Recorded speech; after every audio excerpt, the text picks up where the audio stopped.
Baik, selamat siang dan shalom. Kita sangat bersuka cita karena walaupun libur nasional, tapi berhubungan dengan Tuhan, kita tetap lanjutkan. Dan ini bukan kebetulan karena Tuhan merestui acara ini, sehingga saudara dan saya boleh bergabung di acara ini dengan baik. Dan hamba Tuhan Pendeta Alberto Tulalesi jauh-jauh dari NTT datang ya bergabung dengan kita. Beliau adalah pendeta yang menikah dengan berusia dan ketua daerah di NTT. Selamat datang pendeta dan juga selamat datang kepada kita. Hari ini setelah kita bicara tentang puasa, ada satu lagi tentang satu hari yang istimewa. Dan ini sangat relevan dengan misi I Will Go, ya, di mana hari Sabat adalah hari di mana kita melepaskan beban, perhentian. Dan kepada kita yang mempunyai kerinduan seperti Yesaya, Tuhan katakan, siapa yang kuutus, inilah aku.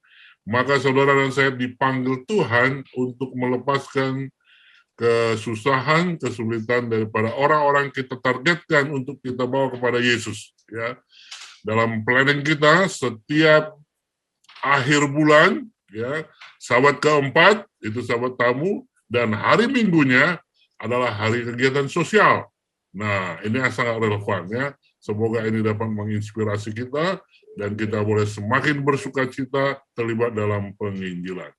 Baiklah, acara kita dipandu oleh Pendeta James Hursina, Ketua Wilayah 11 dari Konferensi DKI Jakarta. Silakan Pendeta.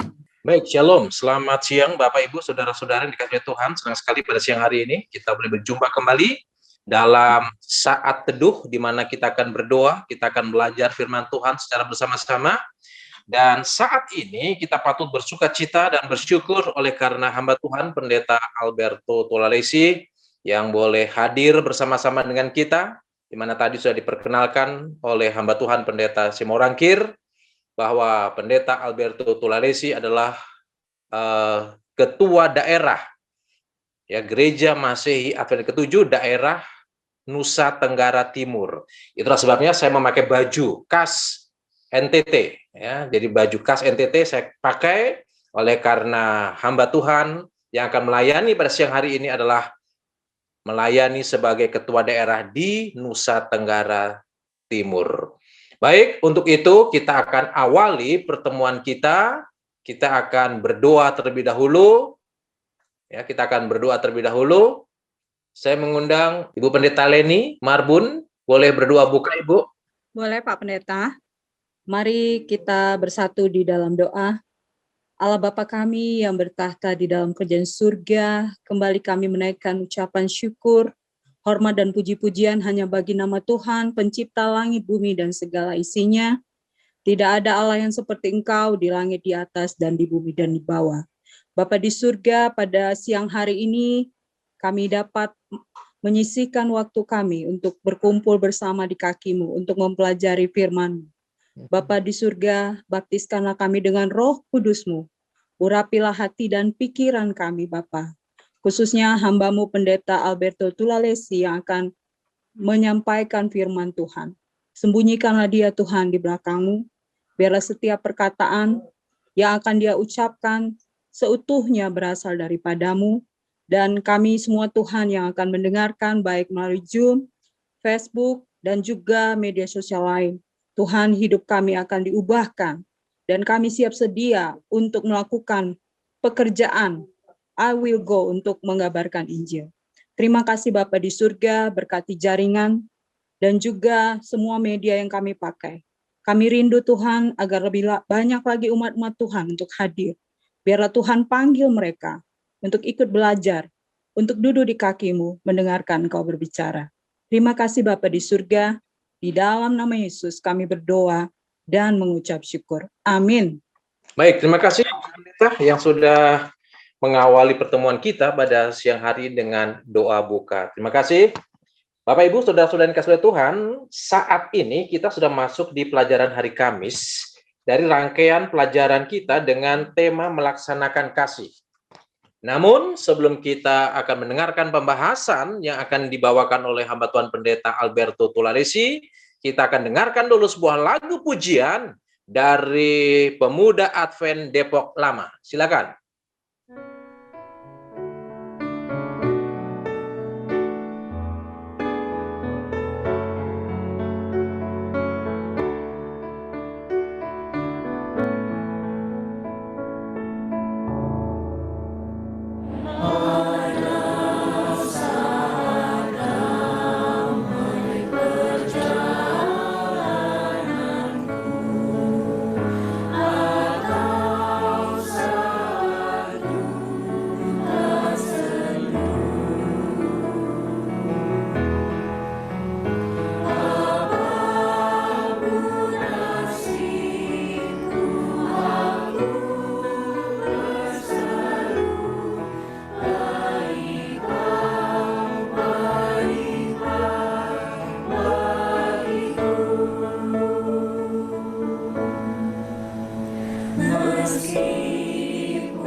Baik, amin. Terima kasih. Lagu pujian yang begitu indah yang dibawakan oleh Pemuda Advent Jemaat Depok Lama. Baik, Bapak Ibu, saudara-saudara yang kekasih dalam Tuhan, saatnya kita akan dengarkan pembahasan, pemaparan, pelajaran Sekolah Sabat di hari Kamis, waktu untuk kita. Apa yang dimaksud dengan waktu untuk kita? dan mengapa waktu itu sangat penting berkaitan dengan kehidupan kita sebagai umat-umat Tuhan di akhir zaman kita saat ini. Untuk itu kita akan dengarkan pembahasan pelajaran Sekolah Sabat di hari Kamis yang akan dibawakan oleh hamba Tuhan Pendeta Alberto Tulalesi. Silakan Pendeta untuk waktu yang indah ini. Baik, shalom, selamat siang. Ini minta maaf, ini sepertinya signal terganggu. Saya sudah pakai, kebetulan ini kakak punya rumah di lantai 2, saya pakai karena di bawah ada acara, jadi dia punya IndiHome, signalnya kurang sampai di sini. Dan juga saya pakai Telkomsel, rupanya Telkomsel di saluran di daerah rumah kakak saya juga ini jelek. Jadi saya coba dua-duanya, tapi sepertinya signal kurang kuat. Jadi minta maaf ini. Dan saya lihat sekarang semua freeze. Berarti saya punya yang bermasalah internet saya. Semoga terdengar suara saya dengan jelas atau putus-putus ini. Sangat jelas, Pendeta. Jelas. Lanjut. Oke. Baik, terima kasih ya. Tetap kita dalam satu judul besar, satu triwulan ini, yaitu Yesaya punya pekabaran hiburkanlah umatku, dan kita sudah tiba di pelajaran kita di dalam satu pekan ini, melaksanakan kasih, dan sekarang ini kita lagi membahas waktu untuk kita. Nah, kita sudah masuk di dalam Yesaya pasal 58 ya, secara keseluruhan di dalam kitab Yesaya ini, dalam satu topik hiburkanlah umatku. Dan kita sudah masuk sekarang di Yesaya 58 ayat 13 dan 14. Yesaya 58 tetap dalam konteks yaitu upacara tahunan ya, hari pendamaian. Nah, di dalam hari pendamaian itu juga di mana hari itu adalah sebuah sabat bagimu ya. Kalau kita lihat di dalam Imamat 23, kalau kita baca Imamat pasal 23, saya rindu untuk mari kita lihat bersama di dalam ayat 27 sampai ayat ke-32, Imamat 23 ayat 27 sampai 32, firman Tuhan berkata, akan tetapi pada tanggal 10 bulan yang ke-7 itu adalah hari pendamaian. Kamu harus mengadakan pertemuan kudus dan harus merendahkan diri dengan berpuasa dan mempersembahkan korban api-apian kepada Tuhan. Pada hari itu, janganlah kamu melakukan sesuatu pekerjaan. Itulah hari pendamaian untuk mengadakan pendamaian bagimu di hadapan Tuhan Allahmu. Karena setiap orang pada hari itu tidak merendahkan diri dengan berpuasa haruslah dilenyapkan dari antara orang-orang sebangsanya. Setiap orang yang melakukan sesuatu pekerjaan pada hari itu, orang itu harus kubinasakan dari tengah-tengah bangsanya. Janganlah kamu melakukan sesuatu pekerjaan, itulah suatu ketetapan untuk selama-lamanya bagimu turun-temurun di segala tempat kediamanmu. Itu harus menjadi suatu sabat, hari perhentian penuh bagimu, dan kamu harus merendahkan diri dengan berpuasa mulai pada malam tanggal 9 bulan itu, dari matahari terbenam sampai matahari terbenam, kamu harus merayakan sabatmu. Jadi kalau kita lihat di sini, penulis pelajaran sekolah sabat kita menyatakan bahwa Yesaya 58 itu lagi berbicara tentang hari pendamaian. Di dalam hari pendamaian itu juga adalah sebuah sabat bagimu. Nah, ketika dalam konteks hari pendamaian sebuah sabat bagimu, Yesaya 58 masuklah sekarang di hari mana kita lagi belajar ini, dari hari Kamis ini, yaitu ayat 13 dan ayat 14. Saya akan bacakan. Apabila engkau tidak menginjak-injak hukum sabat dan tidak melakukan urusanmu pada hari kudusku, atau apabila engkau menyebut hari sabat hari kenikmatan dan hari kudus Tuhan hari yang mulia, apabila engkau menghormatinya dengan tidak menjalankan segala acaramu dan dengan tidak mengurus urusanmu atau berkata omong kosong, maka engkau akan bersenang-senang karena Tuhan, dan aku akan membuat engkau melintasi puncak bukit-bukit di bumi dengan kendaraan kemenangan. Aku akan memberi makan engkau dari milik pusaka Yakub bapa leluhurmu, sebab mulut Tuhanlah yang mengatakannya. Jadi bila mana kita perhatikan dari pekabaran Yesaya 58 ini, saudara-saudaraku yang kasih dalam Tuhan, di mana kita boleh lihat di sana bahwa kita sudah memasuki, kalau dikatakan hari pendamaian, kita juga sudah saat sekarang ini Kristus sudah ada di bilik yang maha suci, dan juga ketika kita dipanggil di dalam hari pendamaian itu untuk merendahkan diri, untuk boleh percaya sepenuhnya kepada Allah, lalu untuk hidup berbagi. Dan di dalam konteks itu juga pemeliharaan Sabat menjadi suatu perkara yang penting adanya.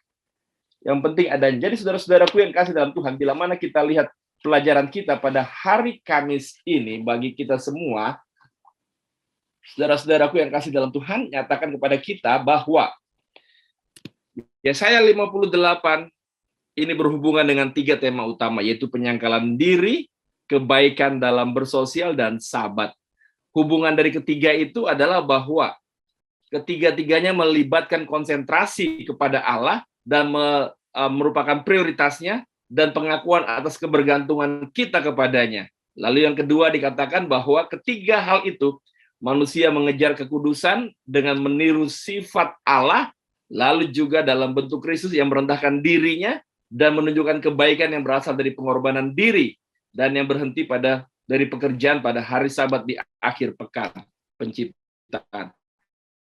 Jadi saudara-saudaraku yang kasih dalam Tuhan, bila mana kita lihat di dalam konteks ini, waktu untuk kita di dalam judul ini, bahwa hari Sabat itu akan menjadi sebuah hari kenikmatan untuk kita semua ketika kita hidup sepanjang 6 hari itu di dalam konteks berada di dalam masa, apalagi kita sekarang ini betul-betul memang di masa grafirat itu ya, di masa pendamaian itu. Yesus sudah masuk ke bilik yang maha suci itu, di mana kita harus hidup sepanjang 6 hari itu dalam penuh kerendahan hati, dalam percaya sepenuhnya kepada Tuhan. Keagamaan kita akan menghasilkan buah yang dinikmati oleh orang-orang di sekitar kita dan membuahkan kasih, sehingga hari Sabat itu akan menjadi satu hari yang penuh dengan kesukaan. Kenapa dengan kesukaan?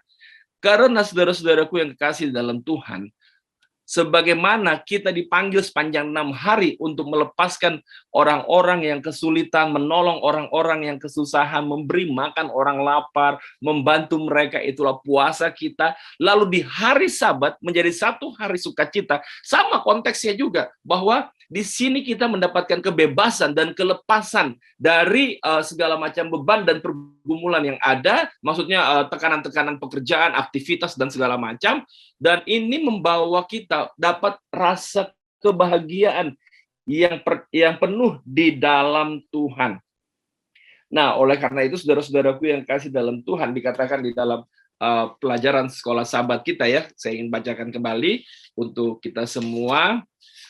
Penulis pelajaran sekolah Sabat kita memberitahukan kepada kita seperti ini, bahwa ketika Yesus menunjukkan Sabat itu sebagai sebuah hari kelepasan, di dalam prakteknya Yesus juga melakukan pekerjaan-pekerjaan yang melepaskan beban-beban orang di hari Sabat.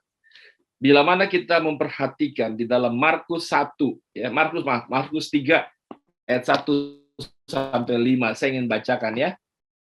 Markus 3 ayat 1 sampai yang kelima. Markus 3 ayat 1 sampai yang kelima. Saya akan bacakan. Kemudian Yesus masuk lagi ke rumah ibadat. Di situ ada seorang yang mati sebelah tangannya. Mereka mengamat-amati Yesus kalau ia menyembuhkan orang itu pada hari Sabat, supaya mereka dapat mempersalahkan dia. Kata Yesus kepada orang yang mati sebelah tangannya itu, "Mari, berdirilah di tengah." Ayat 4, kemudian katanya kepada mereka, "Manakah yang diperbolehkan pada hari Sabat? Berbuat baik atau berbuat jahat? Menyelamatkan orang atau membunuh orang?" Tetapi mereka itu diam saja. Ayat yang kelima nih ya, perasaan Yesus terhadap orang-orang pemelihara Sabat pada saat itu. Ia berduka cita karena kedegilan mereka, dan dengan marah ia memandang sekelilingnya kepada mereka. Lalu ia berkata kepada mereka, "Ulurkanlah tanganmu." Dan ia mengulurkannya, maka sembuhlah tangannya itu. Lalu keluarlah orang-orang Farisi dan segera bersekongkol dengan orang-orang Herodian untuk membunuh dia. Jadi bila mana kita perhatikan di sini, saudara-saudaraku yang kasih dalam Tuhan ya, di dalam konteks hari pendamaian, itu hari Sabat adalah merupakan sebuah hari sukacita, kelepasan di mana kita dibebaskan dari dosa. Kristus sementara membesar di zaman perjanjian lama itu, sementara membersihkan dosa bangsa Israel, itu adalah hari yang penuh. Walaupun kita di dalam kekudusan, artinya kesoleman, tetapi itu juga merupakan pelepasan beban dari setiap dosa. Itu luar biasa, saudara. Beban dosa itu luar biasa. Orang sakit saat sekarang ini adalah mayoritas karena pikiran. Jadi kalau diberikan damai sejahtera, dilepaskanlah beban pikirannya itu, diberikan damai sejahtera, diampuni dosanya, dibersihkan dia. Itu merupakan satu hal yang luar biasa. Nah, yang Yesus lakukan ketika dia datang ke atas dunia ini juga, dia membebaskan orang yang tertekan, orang yang sakit, orang yang mempunyai beban yang luar biasa. Nah, lihat, hati-hati orang-orang Advent, kita ini para pemelihara Sabat di zaman akhir ini. Waktu kita dalam pelajaran sekolah Sabat kita ini, waktu untuk kita ini, hati-hati. Kenapa? Jangan sampai kita terjebak hanya mengurus apa yang boleh dan yang tidak boleh di hari Sabat. Sampai akhirnya kita bertengkar hanya dengan itu. Padahal, saudara-saudaraku yang kasih dalam Tuhan, bayangkan ya, sukacita Sabat yang disiapkan ini. Coba mari kita buka Yesaya 58 ayat 3-14. Apabila engkau tidak menginjak-injak hukum Sabat dan tidak melakukan urusan pada hari kudusku, apabila engkau menyebutkan hari Sabat hari kenikmatan, hari kudus Tuhan, hari yang mulia, apabila engkau menghormati dengan tidak menjalankan segala acaramu, dengan tidak mengurus urusanmu atau berkata omong kosong, maka engkau akan bersenang-senang karena Tuhan. Aku akan membuat engkau melintasi puncak-puncak bukit di bumi dengan kendaraan kemenangan. Aku akan memberi makan engkau dari milik pusaka Yakub, bapa leluhurmu. Saudara, ini sama dengan konteks di dalam Yesaya 58 ayat 10-11. Saya akan bacakan ya. Apabila engkau menyerahkan. Jadi tadi ayat yang ke-13, apabila engkau tidak menginjak-injak hukum Sabat. Lalu ayat yang 10 bilang, apabila engkau, sama ya konsepnya, apabila engkau menyerahkan kepada orang lapar apa yang kau inginkan dan memuaskan hati orang yang tertindas, maka terangmu akan terbit dalam gelap. Maka kegelapanmu akan seperti rembang tengah hari. Tuhan akan menuntun engkau dan akan memuaskan hatimu di tanah yang kering dan akan membarui kekuatanmu. Engkau akan seperti taman yang diairi dengan baik dan seperti mata air yang tidak pernah mengecewakan. Jadi konsepnya begini. Berbuat baik itu mendatangkan kepuasan, mendatangkan kebahagiaan bagi kita semua. Saya pernah membaca ini memang secara ilmiah ya, Win Wellness waktu lalu ya, ketika Uni Indonesia Kawasan Barat memberikan pelajaran Win Wellness untuk kita dan kita bahas di kelompok-kelompok. Di dalam perbuatan baik itu Tuhan menciptakan tubuh ini memproduksi hormon-hormon positif akan keluar semuanya. Nah, hari Sabat merupakan satu hari sukacita. Kita sendiri dilepaskan beban oleh Allah, tapi juga Tuhan mau agar kita boleh dipakai juga untuk, selain kita mendapatkan kelepasan beban dari Allah, satu ya, bahwa kita ditebus oleh Allah, kita diselamatkan oleh Allah, sementara Yesus sementara mengerjakan pekerjaan penyelamatan bagi kita, pendamaian di surga bagi kita, dan kita diharapkan boleh membagikan terang Sabat ini kepada orang-orang yang sementara terbebankan di dalam kehidupan mereka. Bahkan ketika Yesus hidup di atas dunia, sekali lagi, Yesus menggunakan waktu ini, hari Sabat yang penuh dengan kesukacitaan ini, yang penuh dengan kesucian dan kekudusan dan kesoleman ini, juga membawa berkat bagi orang-orang di sekitar kita. Di sekitar ketika Yesus hidup. Itu yang ingin ditekankan bagi kita, sehingga judul pelajaran sekolah Sabat satu pekan ini yang kita sementara pelajari, di mana kita sekarang tiba di hari Jumat, adalah menyatakan melaksanakan kasih. Jadi Sabat jadi begini, ketika panjang satu hari pertama, maka Sabat juga akan merupakan sebuah hari yang penuh dengan kesenangan, hari yang penuh dengan sukacita. Jadi memang tergantung maksud saya, hari pertama sampai hari ke-6 itu apa yang kita buat, itu sangat tergantung bagaimana kita menikmati Sabat. Ketika hari pertama sampai hari yang ke-6 kita berbelanja kasihan kepada orang lain, maka di hari Sabat juga perspektif kita adalah perspektif belas kasihan untuk kita sendiri mendapatkan kelepasan dari Tuhan, dan kita juga boleh berbagi kelepasan bagi orang lain. Itu yang saya lihat inti pelajaran sekolah Sabat kita yang ingin saya bagikan pada saat ini. Sehingga dengan demikian saya rindu kita semua pemelihara Sabat di zaman akhir ini berbeda sekali dengan apa yang dilakukan oleh orang-orang Farisi dan juga para ahli Taurat di zaman Yesus Kristus hidup. Bayangkan, di zaman Yesus Kristus hidup, para ahli Taurat dan orang-orang Farisi, karena memang sepanjang hari pertama sampai hari ke-6 penuh hanya dengan cari-cari salah, maka hari ke-7 juga, sampai Yesus itu betul-betul marah betul melihat mereka, degilnya hati mereka, karena memang hari pertama sampai hari ke-6-nya hidupnya seperti itu. Jadi hari ke-7 yang nggak heran akan berbuat yang sama. Dan sangat disayangkan kalau kita hidup seperti ini, maka bayangkanlah ya, tidak, artinya diharapkan bahwa gereja kita tidak akan seperti ini. Kalau hidupnya seperti ini, maka di hari Sabat itu, ketika kita diskusi sekolah Sabat, berantem lah. Lihat orang begini, ngapain hari Sabat? Iyalah. Jadi hidupnya hanya cari-cari salah. Jadi akhirnya beban semuanya. Bukan lagi hari kenikmatan. Bukan lagi sebuah hari kelepasan bagi orang lain. Bukan lagi hari damai sejahtera. Bukan lagi hari yang dimana kita dibebaskan dari kuasa dosa sehingga kita memiliki kemerdekaan dan merasakan kebahagiaan di dalam Tuhan. Tetapi akan menjadi beban yang menyusahkan. Dan itulah yang membuat Yesus marah betul. Yesus marah betul dengan kedegilan hati orang-orang Yahudi itu. Itu yang saya lihat. Jadi biar kiranya dalam pertolongan Tuhan, kita boleh hidup setia, mengasihi Tuhan.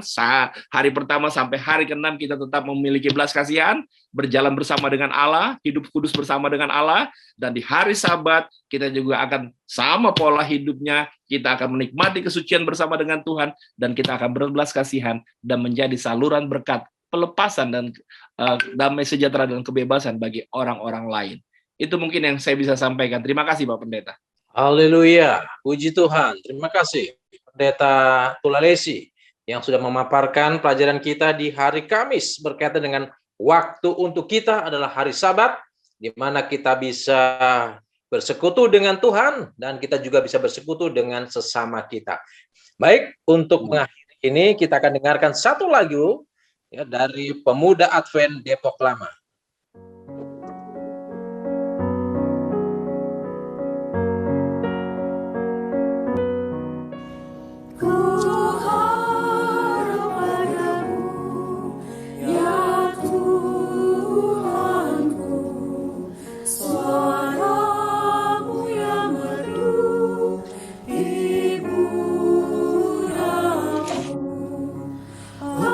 Aku harap selalu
Baik, terima kasih atas nama penasihat wilayah, pengurus wilayah, hamba-hamba Tuhan di wilayah 11, dan umat-umat Tuhan di wilayah 11, kami mengucapkan terima kasih secara khusus kepada hamba Tuhan Pendeta Tulesi yang sudah membagikan firman Tuhan pada siang hari ini. Demikian juga dengan semua Bapak Ibu yang sudah terlibat, yang melayani di pelayanan kita melalui Zoom ini.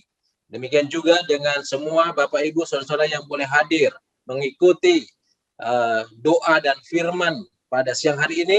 Kiranya Tuhan akan memberkati kita semuanya. Jangan lupa hari Senin kita akan jumpa kembali jam 12 siang sampai jam 1. Jadi pastikan kita boleh hadir pada hari Senin sampai hari Kamis setiap hari jam 12 sampai jam 1 siang. Tuhan memberkati kita. Silakan Pendeta Simorangkir untuk. Baik, puji Tuhan. Terima kasih Pak Tulesi dan James Sursina dan semuanya. Sekali lagi kita ingatkan program I Will Go Celebration setiap Sabat keempat, ya. Disitulah kita berbuat kasih kepada orang yang sudah kita doakan, kita targetkan untuk dibawa kepada Yesus, ya. Kalau masih pandemi, kita bisa kirim GoFood atau GoSend atau transfer uang kepada orang yang membutuhkan, ya. Kalau tidak pandemi, kita melawat. Remaja dibawa ke rumah jompo, ya, ke panti Werda di Cibubur, ya. Tapi segala sesuatu yang melepaskan beban, itulah kegiatan yang harus kita lakukan. Dan ini adalah program I Will Go. Tuhan memberkati. Shalom. Selamat malam saudara-saudari sekalian yang saya kasih dalam Yesus Kristus yang sudah bergabung dengan kami di Jemaat Fisdak di New Jersey. Pada malam hari ini, waktu Amerika, kita akan kembali beribadah dengan pelajari pelajaran sekolah Sabat. Baik saudara sekalian, seperti biasa saya akan membagikan pelajaran kita yang pada malam hari ini kita memiliki lagi satu pelajaran yang sangat-sangat menarik, ya. Selalu menarik, setiap malam itu selalu menarik, tidak pernah tidak menarik. Jadi saya akan coba untuk bagikan kepada kita pada saat ini, ya. Oke, saya akan share. Jadi judul pada malam hari ini adalah pertarungan saat berpuasa. Atau tadi malam kita berbicara tentang fast friends, ya. Jadi teman puasa, tapi malam hari ini fast fights, ya. Pertarungan atau perkelahian saat apa? Perkelahian saat berpuasa. Jadi bagaimana ini? Kenapa harus berkelahi dalam berpuasa? Mari kita lihat pelajaran kita untuk malam hari ini. Pertarungan saat berpuasa. 10 hari setelah trompet dibunyikan yang mengingatkan umat Allah bahwa Tuhan diakui sebagai raja mereka pada hari pendamaian, hari Grafirat, ya. Ketika kerendahan hati mereka melalui penyangkalan diri meneguhkan kesetiaan mereka kepada Dia sebagai raja, maka Nabi atau Yesaya meninggikan suaranya seperti terompet untuk mengumumkan bahwa mereka telah memberontak melawan Dia. Gantinya untuk merendahkan diri kepada Allah, tapi justru Nabi Yesaya mengumumkan bahwa orang-orang ini sekarang telah memberontak melawan Allah. Bacalah seluruh ayat dalam Yesaya 58 ayat 6-12. Tindakan apa sajakah yang dianggap Allah sebagai suatu sikap penyangkalan diri yang benar? Lebih lanjut, manakah yang lebih sulit? Tidak makan hanya beberapa kali atau menggunakan waktu dan uang Anda untuk memberi makan orang yang tunawisma di kota Anda? Mana yang lebih baik? Ya, kita berpuasa sedikit untuk supaya uang itu dapat diberikan kepada orang yang betul-betul kelaparan. Mana yang lebih baik? Yang berikutnya, prinsip apakah yang dilihat di balik tindakan ini? Bagaimanakah tindakan ini membentuk agama yang sejati? Ya, jadi Yesaya kita sudah baca kemarin ya, dengan penekanan Yesaya 58 ayat 1-5 ya, tentang bertanya puasa yang bagaimana, dan bukan puasa seperti yang orang-orang lakukan untuk menonjolkan diri, ya. Tetapi Allah katakan bukan. Berpuasa yang kukendaki ialah supaya engkau membuka belenggu-belenggu kelaliman dan melepaskan tali-tali kuk, supaya engkau memerdekakan orang yang teraniaya dan mematahkan setiap kuk atau beban, supaya engkau memecah-mecah rotimu, membagi-bagikan makananmu, dengan kata lainnya, bagi orang yang lapar dan membawa ke rumahmu orang miskin yang tak punya rumah. Dan apabila engkau melihat orang telanjang, supaya engkau memberi dia pakaian dan tidak menyembunyikan diri terhadap saudaramu sendiri. Artinya ini, apa artinya ini? Tidak menyembunyikan diri terhadap saudaramu sendiri. Pada saat orang membutuhkan, yang betul-betul membutuhkan. Ada orang yang mungkin ya bisa tipu atau apa ya, tetapi kita dapat memiliki kebijaksanaan dari Tuhan untuk mengetahui orang yang betul-betul membutuhkan termasuk saudara kita sendiri. Dan pada saat mereka meminta pertolongan, dikatakan kita jangan menyembunyikan diri. Ya, jangan orang Manado bilang pura-pura pongo dan kata lain ya. Tapi kita tidak menyembunyikan diri terhadap saudaramu sendiri yang membutuhkan. Ya. Ayat 8. Pada waktu itulah terangmu akan merekah seperti fajar, dan lukamu akan pulih dengan segera. Kalau kita berbuat kebajikan kepada orang lain, maka dikatakan terang kita akan merekah seperti fajar. Ya. Mahatma Gandhi katakan kalau kita ingin mengetahui apa itu bagaimana kebaikan di mata orang miskin, tanya kepada orang miskin, di mana orang Kristen yang sejati. Kenapa? Karena orang Kristen yang sejati menurut Mahatma Gandhi akan rela membantu orang-orang miskin. Jadi inilah, jadi terang kita itu dilihat pada saat kita membantu orang-orang yang betul-betul membutuhkan. Ya, pada waktu itulah terangmu akan merekah seperti fajar, dan lukamu akan pulih dengan segera. Kebenaran menjadi barisan depanmu, dan kemuliaan Tuhan barisan belakangmu. Pada waktu itulah engkau akan memanggil dan Tuhan akan menjawab. Engkau akan berteriak minta tolong dan Ia akan berkata, ini aku. Apabila engkau tidak lagi mengenakan kuk kepada sesamamu dan tidak lagi menunjuk-nunjuk orang dengan jari dan memfitnah. Apabila engkau menyerahkan kepada orang lapar apa yang kau inginkan sendiri dan memuaskan hati orang yang tertindas, maka terangmu akan terbit dalam gelap dan kegelapanmu akan seperti rembang tengah hari. Tuhan akan menuntun engkau senantiasa dan akan membuat hatimu di tanah yang kering dan akan membaharui kekuatanmu. Engkau akan seperti taman yang diairi dengan baik dan seperti mata air yang tidak pernah mengecewakan.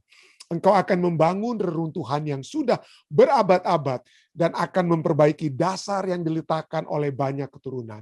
Engkau akan disebutkan yang memperbaiki tembok yang tembus atau yang membetulkan jalan supaya tempat itu dapat dihuni. Jadi begitu banyak berkat di sini ya. Begitu banyak berkat, dikatakan apa? Di tanah yang kering sekalipun Tuhan akan menuntun engkau senantiasa dan memuaskan hatimu. Di tanah apa? Di tanah bukan tanah yang basah, tapi tanah yang kering, di sini dikatakan ya. Ia akan memperbaharui kekuatan pada saat kita dapat membantu orang lain. Nah, pelajaran kita kemudian katakan, semua bisa menjadi orang yang religius. Semua bisa melakukan ritual keagamaan seperti bayar perpuluhan ke gereja, ya, bahkan ritual yang benar itu bagus, itu tidak disalahkan. Yesus tidak salahkan, pelajaran sahabat kita tidak salahkan. Itu ritual yang benar pada saat yang sama dengan formula yang benar. Jadi semua kita bisa lakukan. Tetapi bukan hanya itu saja. Bukan hanya itu saja yang Tuhan inginkan. Perhatikan kehidupan Yesus. Meskipun dia sangat setia melakukan ritual keagamaan pada waktu itu, penulis Injil justru lebih berfokus kepada tindakan-tindakan rahmatnya, penyembuhannya, bagaimana ia memberi makan orang banyak, dan pengampunannya kepada mereka yang membutuhkan daripada kesetiaannya kepada ritual keagamaan. Ya. Betul, seperti tradisi, Yesus masuk ke sinagog pada hari Sabat, pada hari Sabtu Yesus masuk, semua Yesus lakukan. Ya, dia ikut upacara ini dan upacara itu, tetapi yang lebih fokus daripada Injil, apa tindakannya? Apa tindakan-tindakan yang ia lakukan daripada apa yang dia lakukan sebagai umat beragama. Itu tidak salah, tetapi apa yang kemudian dapat dia aplikasikan dari kehidupannya sebagai umat yang beragama. Pelajaran sahabat kita katakan, Tuhan mencari jemaat. Satu umat yang akan mengkhotbahkan kebenaran kepada dunia. Namun apa yang lebih menarik manusia kepada kebenaran seperti di dalam Yesus? Ya, jadi betul, kita perlu menginjil, kita perlu berkhotbah, kita perlu berbicara. Ya. Betul, tidak ada salahnya, kita diminta untuk lakukan itu. Ya. Kita diminta untuk lakukan. Tetapi yang lebih menarik manusia kepada kebenaran dalam Yesus adalah kepatuhan yang ketat. Apakah kepatuhan yang ketat terhadap hukum diet ataukah keinginan untuk membantu orang yang lapar? Istirahat pada hari Sabat atau keinginan untuk meluangkan waktu dan energi untuk menolong mereka yang membutuhkan pertolongan. Jadi segala khotbah, segala kepatuhan terhadap apa? Hukum kesehatan, kepatuhan terhadap hukum kebenaran hari Sabat, tentang tindakan yang benar hari Sabat, bagus untuk kita khotbahkan. Tetapi lebih daripada itu, apa yang dapat kita lakukan? Aplikasi daripada kesucian hari Sabat itu yang dapat kita buat untuk membantu orang lain yang membutuhkan pertolongan. Itu yang akan lebih menarik apa? Manusia. Baca Matius 25 ayat 40 dan Yakobus 1 ayat 27. Apakah yang dikatakan ayat-ayat ini kepada kita? Matius 25 ayat 40 katakan apa? Dan raja itu akan menjawab mereka. Nanti kita akan baca ya. Pada saat orang-orang ya bertemu kembali dengan raja atau dengan Allah ya. Lalu pada saat aku makan ini, aku lapar, kamu memberikan aku makan dan lain sebagainya. Kita bisa lihat dari Matius 25 ayat 36 sampai 40. Dan ayat 40 katakan apa?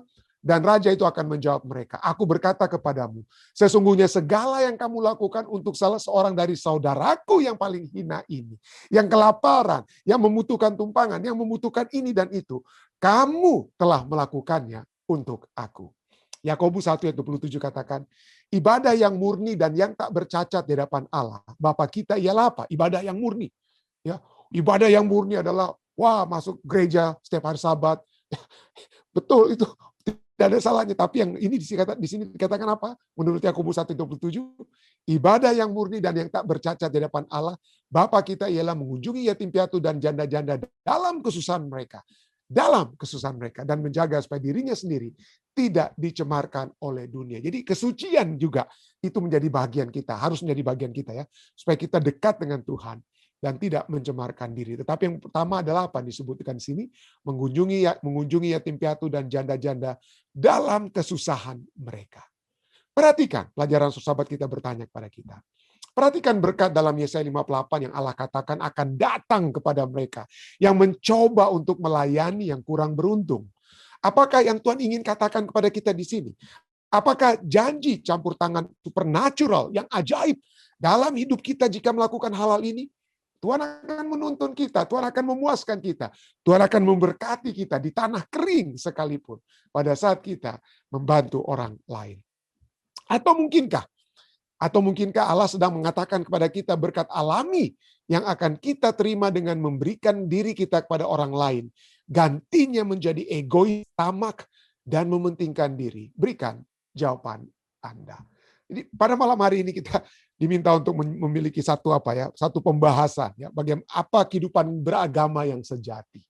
Betul, kehidupan beragama yang sejati itu adalah ada mungkin kegiatan-kegiatan aktivitas keagamaan yang dapat membantu kita. Allah tidak melarang kita untuk berbakti, untuk pergi ke gereja, untuk bersekutu dengan umat Tuhan dalam perjamuan kudus, itu bagus untuk kita lakukan. Tetapi selain itu, yang utama yang akan menarik manusia adalah apa yang kita lakukan kepada mereka. Ya, banyak orang itu lebih mengingat apa yang Anda lakukan daripada apa yang Anda atau saya katakan. Ya, apa yang kita lakukan itu lebih berlipat-lipat daripada apa yang kita katakan. Dan ini yang selalu Allah tunjukkan. Yesus katakan pada saat dia menerima tugas atau memulaikan tugasnya. Apa yang dikatakan di situ? Ya, yang dia menjadi penekanan Yesus dalam Lukas 4 ayat 18 sampai 19.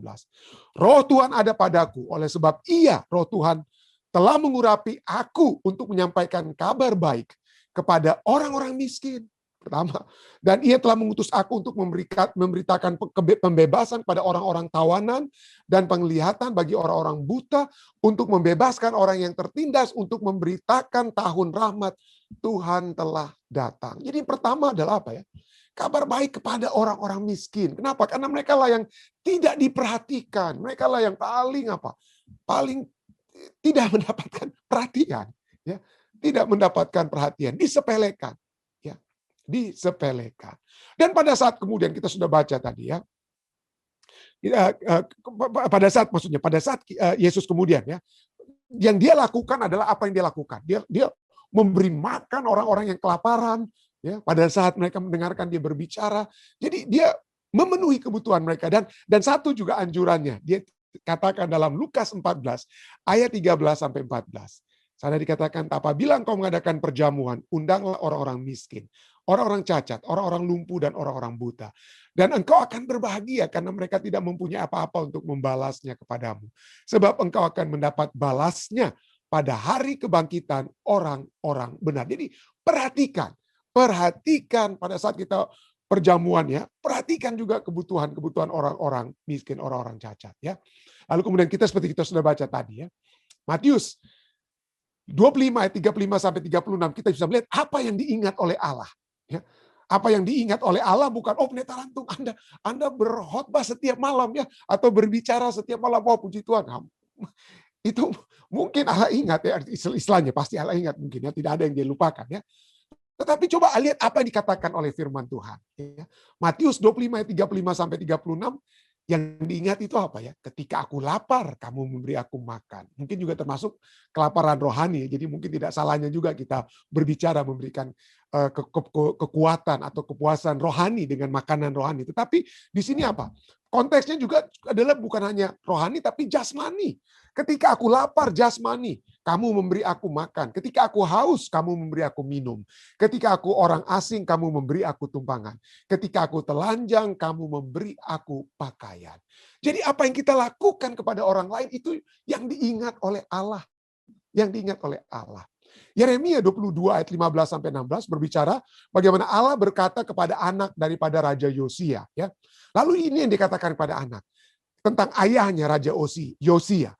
Bahwa Raja Yosia, melakukan keadilan dan kebenaran, ayat 16, serta mengadili perkara orang sengsara dan orang miskin dengan adil. Bukankah itu namanya mengenal aku? Demikianlah firman Tuhan. Jadi apa yang kita lakukan kepada apa? Orang-orang miskin. Apa yang dapat kita lakukan? Selama 10 tahun kami berada di Ethiopia ya. Ada saat-saat, maksudnya seringkali saya diminta untuk berkhotbah, bikin minggu sembahyang, dan lain sebagainya. Tetapi setiap kali kami bertemu kembali dengan sahabat-sahabat lama di Ethiopia, ya, dan apa yang mereka katakan, maka yang saya perhatikan adalah bahwa yang mereka ingat-ingat itu apa yang kami yang kami rasa sebenarnya kecil sekali. Kami ada pohon advokat yang besarnya hampir seperti kepala orang gitu ya. Itu yang sering kami bagikan, itu kan bukan milik kami kan. Itu adalah berkat ya, pohon itu sudah ada beberapa pohon di halaman rumah kami cuma bagi-bagikan saja. Mangga, ada mangga, kami makan sih, kami bagikan. Jadi kami bagikan selalu ke kampus itu. Dan orang-orang ingat kami itu, bukan artinya selain mungkin apa yang saya ajarkan atau apa, tapi yang lebih mereka ingat itu adalah apa yang kita bagi-bagikan kepada orang-orang lain. Jadi mungkin inilah yang memang artinya yang mungkin menjadi apa ya? Kalau Anda ingat kebaikan-kebaikan orang lain, orang yang berkesan dalam kehidupan Anda. Coba, apa orang-orang yang berkesan yang Anda bisa ingat? Kalau Anda bisa, saya minta Anda ingat sekarang. Coba ingat orang yang paling Anda rasa sayang, Anda suka orang tersebut. Lalu Anda ingat orang tersebut pada saat ini. Lalu kira-kira asosiasi apa yang Anda miliki tentang orang tersebut? Yang saya percaya adalah bagaimana kebaikannya dia kepada kita, apa yang dia telah lakukan kepada kita, atau minimal bagaimana dia telah membuat perasaan kita itu apa? Bangkit. Atau membuat kita, mengangkat kita dari mungkin ada satu masalah dan lain sebagainya. Jadi apa yang kita lakukan kepada orang lain, ya itu lebih diingat daripada apa yang kita katakan. Kita katakan, ajarkan, atau khotbahkan kepada orang lain. Ya. Dan ini harus menjadi motivasi. Ya. Kita sudah menerima yang terbaik yang Tuhan sudah berikan kepada kita. Kasih karunia-Nya. Ya, kita keselamatan, kedamaian yang kita bisa peroleh saat ini. Berkat-berkat yang Tuhan sudah limpahkan kepada kita. Dan kalau kita bisa mengingat kasih Tuhan terhadap kita, maka inilah yang harusnya menjadi apa ya? Menjadi apa? Motivasi kita. Jadi motivasi kita untuk dapat menyalurkan kasih tersebut kepada orang lain. Dan ini yang dilakukan oleh Rasul Paulus ya pada saat dia memulaikan pekerjaannya. Ini dia katakan dalam Galatia 2 ayat 9 sampai 10, dia rekoleksi kembali ya. Setelah melihat kasih karunia yang dianugerahkan kepadaku, Rasul Paulus katakan, maka Yakobus, Kefas atau si Petrus dan Yohanes yang dipandang sebagai soko guru jemaat berjabat tangan dengan aku ya, dan dengan Barnabas sebagai tanda persekutuan, supaya kami pergi kepada orang-orang yang tidak bersunat dan mereka kepada orang-orang yang bersunat. Jadi Rasul Paulus diminta untuk apa? Menginjil kepada orang-orang Yunani atau orang-orang dikatakan tidak bersunat, sementara Petrus, Yohanes, Yakobus akan menginjil kepada orang-orang yang bersunat. Ayat 10. Hanya kami harus tetap mengingat. Mengingat siapa? mengingat orang-orang miskin. Dan memang itulah sungguh-sungguh, itulah yang sungguh-sungguh kuusahakan melakukannya. Rasul Paulus katakan di ayat 10 ini, bahasa Inggrisnya, bahwa mereka desired only that we should remember the poor, mengingat yang orang miskin. The very thing which I also was eager to do. Satu hal, yaitu mengingat orang miskin, melayani orang miskin. Rasul Paulus katakan itu adalah satu-satunya, the very thing, bukan satu-satunya, the very thing, satu hal yang utama, dengan kata lain, satu hal utama yang saya juga sangat ingin untuk lakukan. Jadi Rasul Paulus katakan mengingat orang miskin, melayani orang miskin adalah the very thing, satu hal utama yang dia ingin untuk apa? Lakukan. Dia ingin sekali memiliki hasrat tertinggi. Jadi bagi Rasul Paulus, bagi orang Kristen mula-mula, ya bukan hanya Rasul Paulus, tapi juga rasul-rasul lainnya, menolong orang miskin itu adalah berkat dan bukan beban. Itu adalah berkat dan bukan beban. Kenapa? Karena ini hanya, that is the very least, hal yang terkecil yang dapat kita lakukan oleh sebab kasih karunia Tuhan. Jadi sumber kasih kita, kenapa kita harus memiliki hasrat yang tinggi untuk membantu orang yang berkekurangan, oleh sebab kita telah menerima kasih karunia Tuhan. 2 Korintus 8 ayat 9 Rasul Paulus katakan, karena kamu telah mengenal kasih karunia Tuhan kita Yesus Kristus, bahwa Ia yang oleh karena kita menjadi miskin sekalipun dia kaya, supaya kamu menjadi kaya oleh karena kemiskinannya. Ya, 1 Yohanes 3, 17, 18. Yohanes berkata, ya, barang siapa mempunyai harta duniawi dan melihat saudaranya menderita kekurangan, tetapi menutup pintu hatinya terhadap saudaranya itu, bagaimanakah kasih Allah dapat tetap di dalam dirinya? Bagaimana? Apakah kita masih merasa menerima kasih karunia kalau kita tutup pintu hati kita, pura-pura pongo, orang Manado bilang, ya, kepada kebutuhan-kebutuhan di sekeliling kita. Ayat 18, anak-anakku, marilah, Yohanes katakan, marilah kita mengasihi bukan dengan perkataan atau dengan lidah, tetapi dengan perbuatan dan dalam kebenaran. Kenapa? Karena Allah mengasihi kita bukan dengan lidah. Dia mengasihi kita dengan apa? Darahnya. Dia mengasihi kita dengan darahnya. Dengan perbuatan dan kebenaran. Dengan demikian, kita diundang untuk mengasihi Tuhan. Bukan dengan perkataan atau dengan lidah. Tetapi dengan perbuatan dan dalam kebenaran. Karena apa? Karena kita sudah menerima kasih Allah. Kasih karunia yang harusnya menjadi sumber yang membuka hati kita. Ya, a forgiven heart. Hati yang telah diampuni. Hati yang telah diampuni, a forgiven heart, is a compassionate heart. Adalah hati yang apa? Yang memiliki belas kasihan kepada orang lain. David Platt katakan, if our life, kalau kehidupan kita tidak merefleksikan radical compassion, kasih sayang yang radikal terhadap orang miskin, there is no reason to wonder if Christ is really in us at all. Kalau kita tidak merefleksikan, ya, tidak dalam kehidupan kita, kasih kepada orang miskin, maka kita harus bertanya, apa betul kasih Allah ada dalam diri kita? Apakah kasih Allah betul-betul ada di dalam diri kita? Di dunia saat ini, ya ada sekitar 780 juta orang. Saat ini, 780 juta orang. 11%, 1 dari 10 penduduk dunia, bukan di Amerika Serikat, di luar Amerika Serikat, ya. 1 dari 10 atau hampir, ya. 1 dari 10, 780 juta. Hidup kurang dari $2 per hari, kurang dari 25.000 rupiah per hari, atau per bulannya itu kurang dari 750.000 rupiah. Anda hidup di bawah 750.000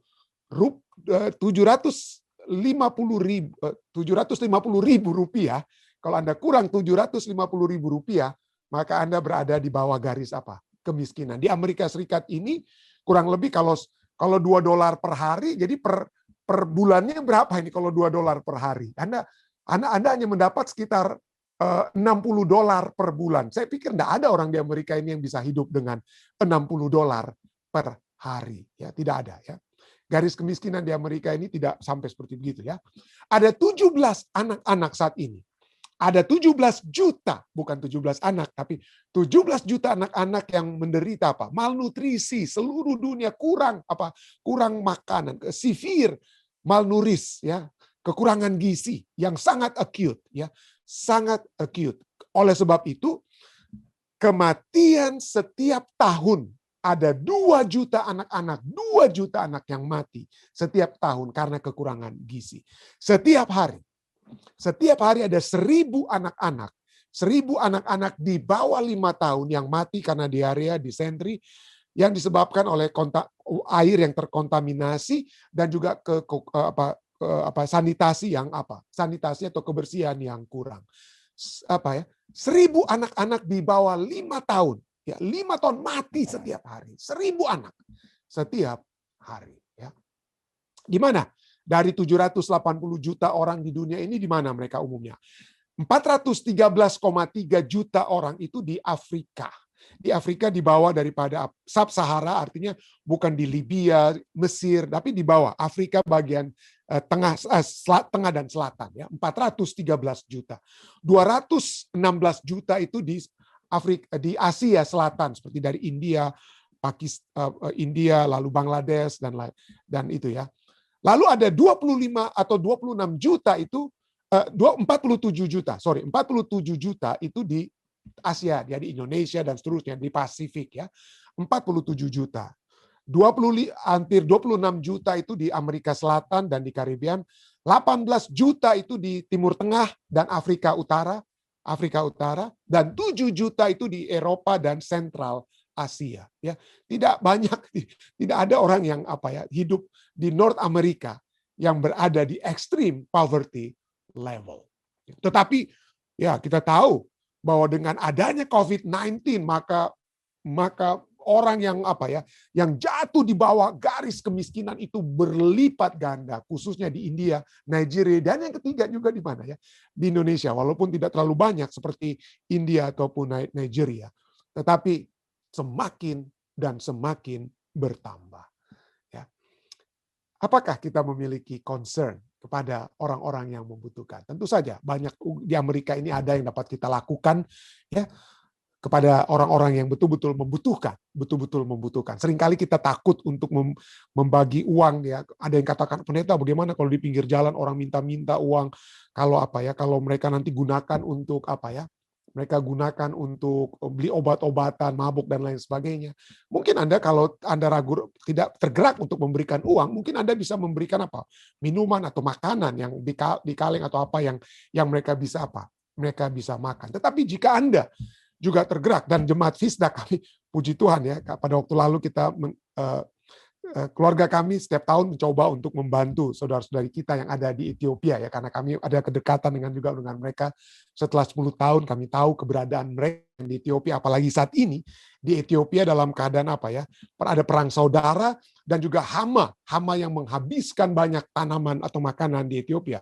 Sehingga pada waktu yang lalu kami mengambil inisiatif untuk bukan hanya kembali untuk tahun 2020 membantu lagi, tapi pada saat saya umumkan di acara ibadah banyak yang sudah menambahkan. Jadi dari yang biasanya kami lakukan ini berlimpah ya. Ada yang saudari dari California, ada yang sudah kirim uangnya waktu lalu, dan bukan itu saja, umat-umat Tuhan di jemaat Fisdak juga membantu, banyak sekali yang sudah membantu, dan anak-anak juga, anak-anak kecil di jemaat Fisdak setiap akhir tahun biasanya kami berikan hadiah, tapi kemudian mereka mereka serahkan hadiah tersebut ya. Mereka sediakan berapa puluh dolar itu kepada untuk proyek di Ethiopia untuk tahun 2000. Jadi memang berlimpah dengan kata lain ya. Dan kami sudah kirimkan uangnya ya. Berlimpah dari sudut pandang Ethiopia itu sangat berlimpah ya. Kurang lebih hampir 2.000 dolar dikirim ke sana ya. Dan itu sudah mulai dibagikan ya, sudah dimulaikan. Dan kelompok atau satu keluarga yang pertama yang sangat membutuhkan, yang telah diseleksi adalah satu keluarga, seorang ibu dengan beberapa anak. Berkali-kali mereka datang ke bekas gereja kami di Ethiopia Adventist College, di Kuyera Adventist Church ya. Dan mereka meminta karena sudah tidak ada lagi harapan bagi mereka. Dan betul, jadi pada saat bantuan pertama kali kami sudah kirim melalui seorang sahabat kami, teman misionaris, Miss Cielo Domino, dia sudah bagikan kepada satu keluarga ini. Dan pada saat makanan ini diberikan, ada juga sabun, ada juga alat-alat tulis untuk anak-anak mereka. Sang ibu yang melihat begitu bahan-bahan yang sudah dibeli untuk mereka, saudara-saudara, menurut Miss Cielo, dia katakan sang ibu pingsan. Sang ibu pingsan karena dia tidak sangka bisa ada bantuan yang dapat diberikan kepada mereka, makanan yang mungkin cukup bagi mereka mungkin untuk 3-4 bulan kemudian. Padahal Anda tahu ya, budget yang dikeluarkan hanya untuk satu ibu ini ya, dengan barang-barang yang seperti minyak barang-barang yang diterima oleh keluarga ini yang mungkin bisa sampai mereka 5 bulan, itu kurang lebih hanya $60-70, saudara-saudara. Hanya $70. Tapi akan sanggup membantu keluarga ini selama kurang lebih 3-4 bulan untuk kalau mereka bisa simpan-simpan ya, ratio mereka punya makanan. Jadi artinya $60-70 mungkin kalau kita makan saja di Amerika Serikat mungkin itu cuma 1 kali atau 2 kali makan mungkin kalau kita pergi di restoran. Tetapi ada tempat-tempat lain di dunia ini yang sangat yang sangat membutuhkan ya. Jadi marilah kita bukan hanya berdoa, marilah kita juga berpikir ya. Saya tidak lagi ingin karena proyek ini sudah sementara berjalan ya. Artinya saya tidak sedang mau Anda untuk dapat kirim lagi uang, tidak. Itu untuk saat ini kami sudah tutup, terus terang dari Jemaat Fisdak kami sudah tutup karena sekarang sedang dalam proses pemberian bantuan tersebut. Tetapi marilah kita selalu bukan hanya berdoa, tapi jika ada satu saat ada bantuan yang dapat Anda berikan, khususnya ke tempat-tempat di mana penghasilan mereka itu kurang daripada $2 per hari. Ya, kalau ada yang kurang dari $2 per hari, maka marilah kita coba untuk dapat membantu saudara-saudara kita yang berkekurangan. Karena sedikit walaupun sedikit yang kita bawakan, tetapi itu akan memberikan satu hal yang sangat berarti bagi mereka. Saya bawa ini dalam nama Yesus. Amin.